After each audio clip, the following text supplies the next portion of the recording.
204 मावळ विधानसभा मतदारसंघामधील सर्व print media, electronic media यांचे प्रतिनिधी यांचं आजच्या या प्रेसमध्ये सर्वांचं स्वागत आहे। आपल्या सर्वांना माहिती आहे की 20 तारखेला सकाळी 7 ते संध्याकाळी 6 या कालावधीमध्ये मतदान होऊ घातलेलं आहे। उद्या 18 तारखेला संध्याकाळी 6 वाजता प्रचाराचा जो कालावधी आहे तो संपणार आहे। 6 वाजल्यानंतर कोणत्याही प्रकारचा प्रचार करता येणार नाही। निवडणुकीच्या पार्श्वभूमीवर पोलिसांचा कमिशनरेट एरिया असेल किंवा ग्रामीण पोलिसांचा एरिया आहे, या ठिकाणी प्रतिबंधात्मक कारवाई जी पोलिसांना किंवा आम्हाला करायची होती त्याचे प्रपोजल तयार झालेले आहेत आणि त्याच्यावर प्रतिबंधात्मक कारवाई करण्यात आलेली आहे। जे वोटर इन्फॉर्मेशन स्लिपचं वाटप करायचं होतं ते आज अखेर जवळपास 85% पेक्षा जास्त वोटर इन्फॉर्मेशन स्लिपचं आम्ही नियोजन करून वाटप केलेलं आहे। उर्वरित वोटर स्लिपसुद्धा आम्ही उद्यापर्यंत 100% वाटप करत आहोत। ज्या ठिकाणी शेवटचे 48 तास आहे, आमच्या FST असतील, SST असतील किंवा आमचं जे क्रिटिकल पोलिंग स्टेशन आहे त्या ठिकाणी सेंट्रलचा पोलीस फोर्स जो आहे तो उपलब्ध करून देण्यात आलेला आहे।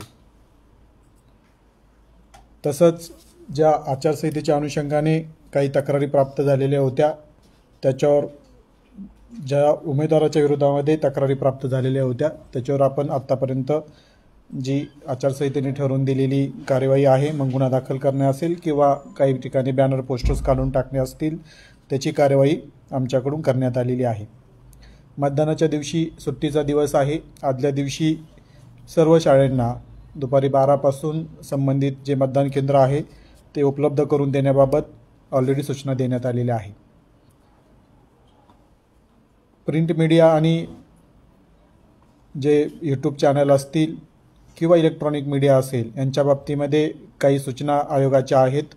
त्याच्यामध्ये लास्ट 48 आवरमध्ये ओपिनियन पोल आहे तो घेण्यासाठी बंदी करण्यात आलेली आहे।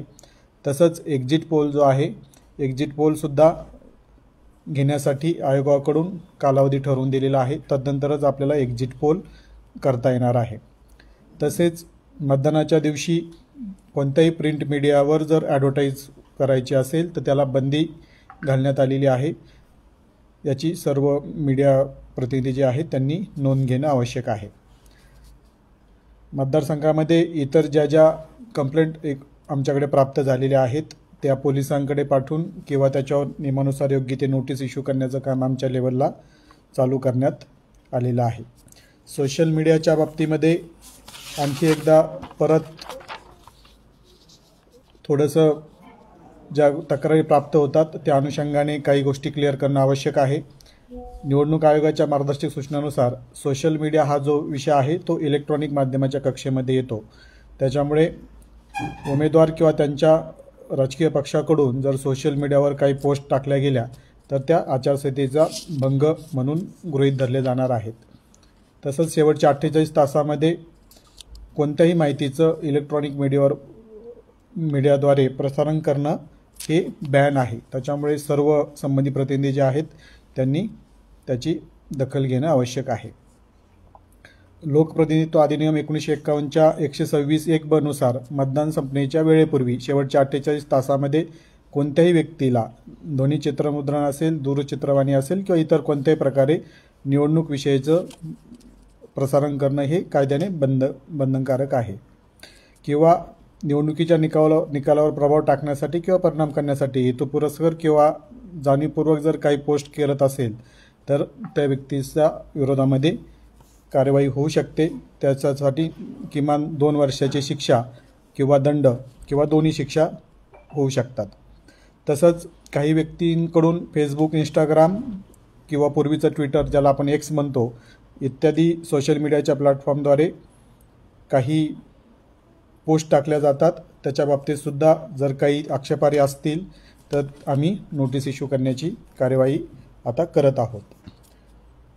एकंदरीत आमची 204 मतदारसंघामध्ये जी निवडणुकीची प्रक्रिया आहे ती आम्ही पूर्ण केलेली आहे। आता 19 तारखेला सकाळी सर्व पोलिंग पार्टी आमच्याकडे येतील आणि सर्व निवडणूक साहित्य घेऊन आपल्या आपल्या मतदान केंद्रावर पोहोचतील आणि आपण 20 तारखेला सुरळीतपणे मतदान घेऊ अशा पद्धतीची आमची सर्व तयारी आहे.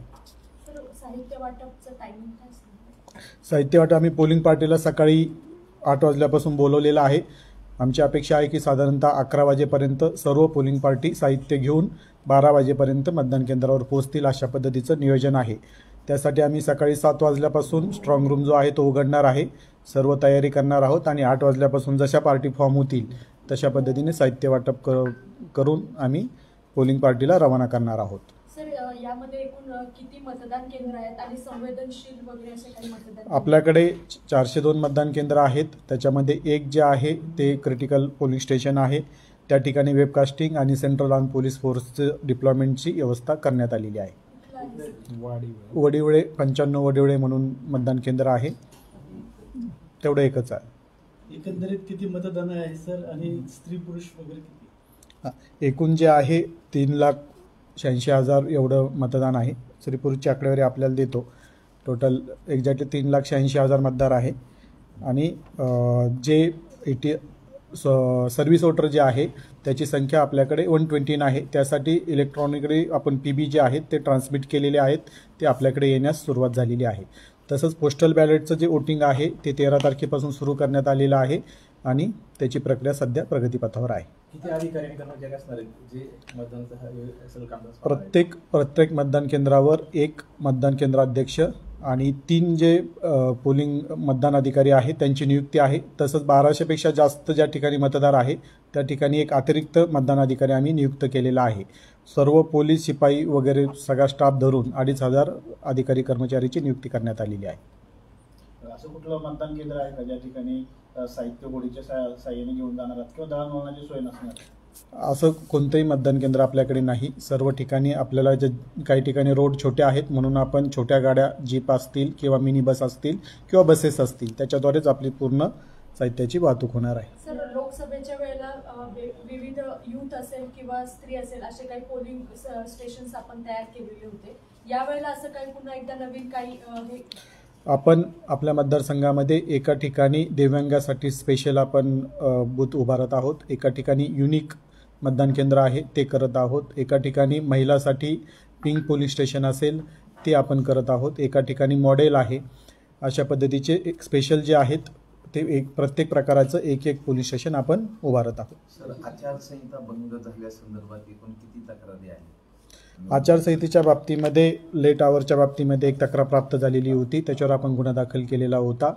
तसेच काही फ्रीबीज वाटपाच्या संदर्भामध्ये तक्रारी प्राप्त झालेल्या होत्या, त्याच्यावर गुन्हा दाखल केलेला आहे.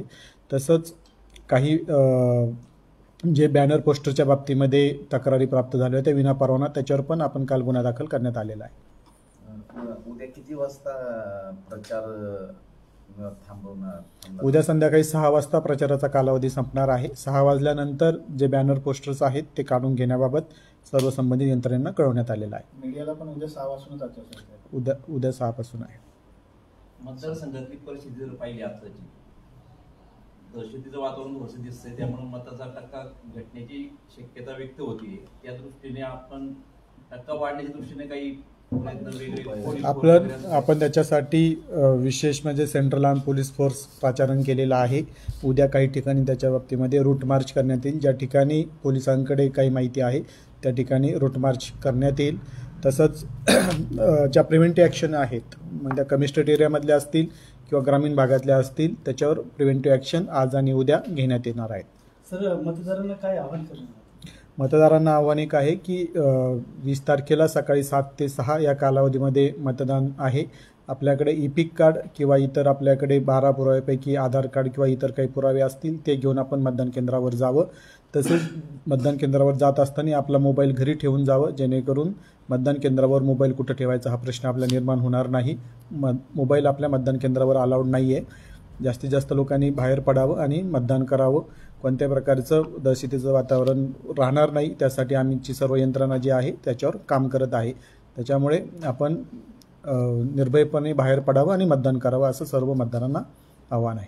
शांततेच्या वातावरणामध्ये मतदान होण्यासाठी जे काही हिटली स्टोअरचे गुन्हेगार असतात, तडीपार असेल, स्थानबंद असेल, पोलीस विभागाकडनं काय त्यांच्यावर कारवाई करण्यात आली? अगोदरच सांगितलं की ज्या संभाव्य काही कृत्य कोणाकडून घडू शकतात अशा पद्धतीची यादी आमच्याकडे प्राप्त आहे आणि त्याच्यावर प्रतिबंधात्मक कारवाई करण्यात येत आहे. धन्यवाद. थँक्यू.